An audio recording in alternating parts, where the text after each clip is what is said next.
पापा कैसे हुआ सब कुछ? मेरे को तो तुम्हारी मौत की खबर मिल चुकी थी, तुम्हारी लाश भी जला चुके थे हम। तो अपनी जिंदगी में आगे बढ़ो। नहीं आगे पापा, मैं आपके साथ रहूंगी, मैं कहीं नहीं जाने दूंगी आपको। मेरे को अपनी जिंदगी में जीने दो। नहीं, मैं कहीं जाने नहीं दूंगी पापा। सुनो, मैं भिखारी हूँ, मैं भिखारी था, भिखारी रहूंगा मैं वही अपनी जिंदगी बिताऊंगा। हेलो दोस्तों, स्वागत है आपका फिर से एक नए वीडियो में। और आज मेरे अंदर एक जोश है क्योंकि मेरे बगल में एक आर्मी ऑफिसर बैठी हुई हैं जो कि एक अच्छे खासे पोस्ट पे हैं और अपनी जी जान की मेहनत से यहाँ पहुँची। और मैं एक बात बता दूं, अगर आप लोग को ये चीज़ बुरा लगे, ये एक भिखारी की बेटी हैं जो कि आज यहाँ आर्मी ऑफिसर बन चुकी हैं। और इनकी मेहनत और इनका जो प्रॉब्लम है वो आप सुनिए कि क्या क्या प्रॉब्लम इनको हुआ है। तो मैम जो भी बात है हमारे ऑडियंस को बताइए और बिना झिझक के जो भी आपको बताना है बताइए। और क्या हेल्प चाहिए? मैं आपका धन्यवाद करना चाहती हूँ, इतने दिन के कांटेक्ट के बाद आज मुझसे मिलने आए हो जी। आपका बहुत बहुत धन्यवाद। और मैं अपना दिल का हाल ऑडियंस को सुनाना चाहती हूँ जी। तो मेरा दिल का हाल ये है, मेरे जो पापा हैं वो भिखारी हैं और मेरी शादी हो गई 16 साल में। मेरे जो हस्बैंड हैं वो उसका पान का दुकान लगाते हैं। तो वही चीज़ें, मैं दुनिया की बातों में ना मेरे पापा ने शादी करवा दी। अब मैं पढ़ाई में 12th कर रखी है, पढ़ाई में बहुत मैं वो थी, जोश था मुझे पढ़ाई का और आर्मी ऑफिसर बनने का जोश था। उसके बाद मैं अपने ससुराल चली गई। शादी तक तो ठीक था, मेरे पापा की उतनी औकात नहीं थी जो मेरे हस्बैंड को दहेज दे पाए। दहेज के चक्कर में बहुत परेशान करता था, मैं पागल हो चुकी थी उन सब के बीच में। मैं वहाँ से चली गई अनाथ आश्रम में, मैंने जी जान से 3 साल मेहनत की। उसके बाद मैं वहाँ से भाग गई, वहाँ से अपने ससुराल से चली गई। फिर अनाथ आश्रम में जाके मैंने जी जान से मेहनत की और 6 महीने हो गए मुझे ज्वाइनिंग किए हुए आर्मी ऑफिसर। और आज मैं उस ओहदे पे हूँ जो वो लोग कभी सोच नहीं सकते हैं। सही बात है। तो बहुत अच्छा लगा। हाँ, आपको अपने पापा को बुलाने के लिए एड्रेस दिया था, जी मेरे पास नंबर एड्रेस सब था। और मैं इनके पापा के पास गया दिल्ली स्टेशन, वहाँ पे उनसे बात किया। ठीक है, इन्होंने नंबर फ़ोटो सब मुझे दे रखा था। और ये चीज़ मुझे सुन के बहुत अच्छा लगा कि मैम घर से भागी ससुराल से अपने, लेकिन कुछ बन के वापस आई। तो मेरा एक सवाल है कि मैम अगर आप अपने ससुराल से भागे तो आप अपने पापा के पास क्यों नहीं गए? मैं अभी कुछ बन के जाना चाहती थी, क्यों अपने पापा की जो वो था ना स्थिति, इसीलिए मैं इसीलिए मैंने पापा को कोई कांटेक्ट नहीं किया। मैंने ये सोचा कि मैं जब भी अपने पापा को मुंह दिखाऊंगी जब तक मैं कुछ बन नहीं जाती, और दुनिया वालों को मैं ये दिखाऊंगी कि मैं भिखारी की बेटी नहीं हूँ, एक आर्मी ऑफिसर हूँ। सही बात है। तो मैम ने एक सरकारी नौकरी ले ली अपने मेहनत के दम पे। तो ये चीज़ में बहुत अच्छा लगा सुन के, तो इसीलिए मैं आप लोग को ये चीज़ दिखाना चाहता हूँ। और इनके पापा से मैं मिला, उनका स्थिति बहुत ज़्यादा ख़राब था, मैं रिकॉर्ड भी नहीं कर सकता था वैसा। तो मैंने अंकल को अच्छे से सेव वेव करवा के, अच्छा कपड़ा वपड़ा पहना के यहाँ थोड़ी देर में बुलाया है। ठीक है, वो थोड़ी देर में यहाँ पहुँच ही रहे होंगे और मैं उनसे डायरेक्ट बात करूँगा। ठीक है, वो मैं भी जानना चाहता हूँ कि उनकी बेटी कहाँ गई, उन्होंने पता लगाया नहीं लगाया, क्या हुआ, तो मैं चीज़ देखना चाहता हूँ। तो जैसे ही अंकल आते हैं ना, मैं वीडियो कंटिन्यू करता हूँ। बैठिए, आइए जी। हाँ जी, मैं सौरभ हूँ, बैठिए। आपने बुलाया मुझे? हाँ जी, मैंने आपको बुलाया है और अच्छे लग रहे हो आप, साफ़ सुथरे कपड़े में। आप ही ने दिलवाए। मैं तो ऐसे क्यों नहीं रहते हो हमेशा? मंदिर पे भीख मांगने वाला आदमी कहाँ से लाएगा कपड़े? तो आपकी मेहरबानी है कि आपने मतलब ये कि मुझे अच्छे कपड़े पहना करके बुलाया। ना मालूम किस लिए आपने बुलाया, क्या आप मेरी मदद करना? देखिए, मुझे एक बात आपसे पूछना है कि आपकी बेटी संतोषी कहाँ है? संतोषी कहाँ है, मुझे ये बताइए। मेरी बेटी की तो डेथ हो चुकी है। कैसे हो गई डेथ? मैंने बेटी से मतलब ये भिखारी आदमी था, वे की बेटी थी मेरी, उसकी मम्मी की डेथ हो गई। उसके बाद में उसको मैंने पढ़ाया, कुछ बनाना चाहता था। तो आपने बनाया क्यों नहीं उसको? कुछ वो 12वीं इंटर करने के बाद में छोटे समाज के लोग हैं हम, आसपास के लोगों ने इतना कुछ परेशान करना शुरू किया कि जी इसकी शादी करो। मैं तो उसको आगे पढ़ाना चाहता था। कब शादी करवाया उसकी? उसकी शादी कराए हुए 3 साल हो गए। किस एज में शादी करवाई थी उसकी? 16 साल की एज में शादी करा दी। 16 साल की एज में शादी करवा दी? 16 साल की एज में करानी पड़ी क्योंकि समाज ने बहुत ज़्यादा मुझे। आपको पता है 16 साल की एज में शादी नहीं होती है? मैं कानून के खिलाफ था, ये मैं जानता था इस बात को। पर यह है कि कोई संभालने वाला नहीं था ना, फ्यूचर को नहीं था मेरे पास कोई। मैंने सोचा कि अपने पति के घर जाएगी तो इसका हो सकता है कोई फ्यूचर बेहतर बन जाए। तो आपको कैसे पता चला उसका डेथ हो गया? आपने उसकी लाश देखी है? नहीं, मैं तो शादी के बाद ही 6 महीने के बाद में मेरे पास कॉल आती है उसके हस्बैंड की कि आपकी जो बेटी है संतोषी वो घर से भाग गई है। मैं बड़ा हैरान, मैंने कहा नहीं, मेरी बेटी को तो मैंने ऐसे संस्कार तो मैंने नहीं दिए थे। और ठीक है, मैं एक भिखारी हूँ, वो बात एक अलग है, पर ये ऐसे संस्कार मैंने उसको नहीं दिए थे कि वो घर से भाग जाए। इसके अंदर क्या फॉल्ट है मैं नहीं समझ सकता। फिर वो मेरे पास उन्होंने तलाश किया, मेरे को किसी मंदिर पे था मैं, तो वो मेरे को आकर के घर पर ले गए। घर पर ले जाने के बाद में उन्होंने कहा देखो जी हमने FIR करा दी है, आपकी लड़की यहाँ से भाग चुकी है। और जी मैंने भी फिर FIR उसके अंदर रिक्वेस्ट करके FIR को मंजूर कराया कि जी मेरी बेटी थी, इस तरह से का फ़ोटो भी दिया। और वो मतलब मैंने इनके यहाँ शादी की थी, 6 महीने भी नहीं रह पाई वो। अब ये मुझसे कह रहे हैं कि ये घर से भाग गई है। मैं इस बात पे यकीन नहीं कर पा रहा हूँ, आप मेरी मदद करें।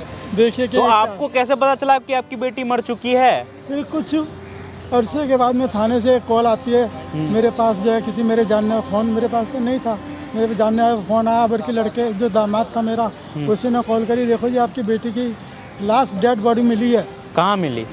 मैंने फिर थाने में पहुंचा। थाने पहुंचने के बाद में उन्होंने कहा कि जी इस तरह से एक डेड बॉडी नहर के अंदर हमको मिली है। ओहो। नहर में मिली है और ये कपड़े हैं उसके। मैंने कहा मैं तो कपड़े पहचानता भी नहीं उसके।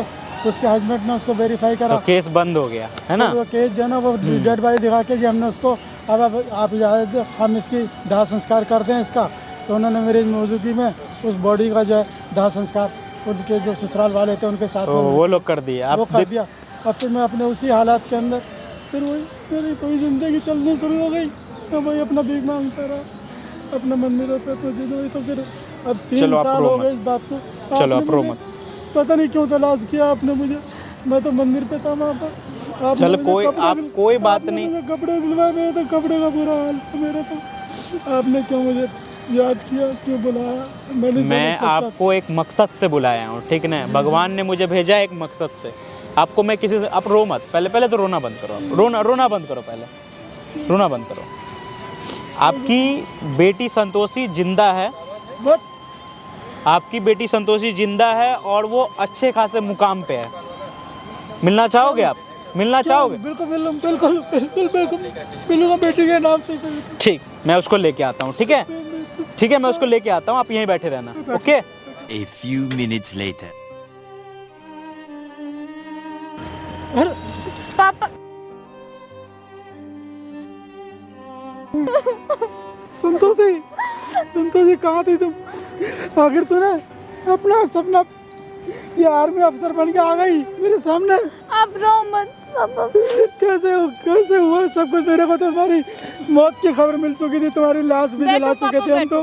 बैठो, वो मैं नहीं थी, कोई और होगा। बैठो। तुम्हारा तो बहुत बड़ा सपना था ये आर्मी ऑफिसर बनने का। आप रो मत, चुप हो जाओ। हाँ, वो मैं ससुराल वालों की वजह से मैं भाग गई थी वहाँ से, बहुत परेशान करते थे। आपने ऐसी जगह मेरी शादी करा दी। कभी तुमने मुझसे राब्ता, कभी तुमने मिलने की कोशिश ही नहीं करी मुझसे? मैं चाहती थी ना पापा कि आपके ऊपर से ना जो भिखारी का टैग लगा हुआ है ना वो उतर जाए। अब आपको कोई भिखारी नहीं कहेगा। मैं इस ओहदे पे पहुँच चुकी हूँ, आप टेंशन मत लो, आप चुप हो जाओ।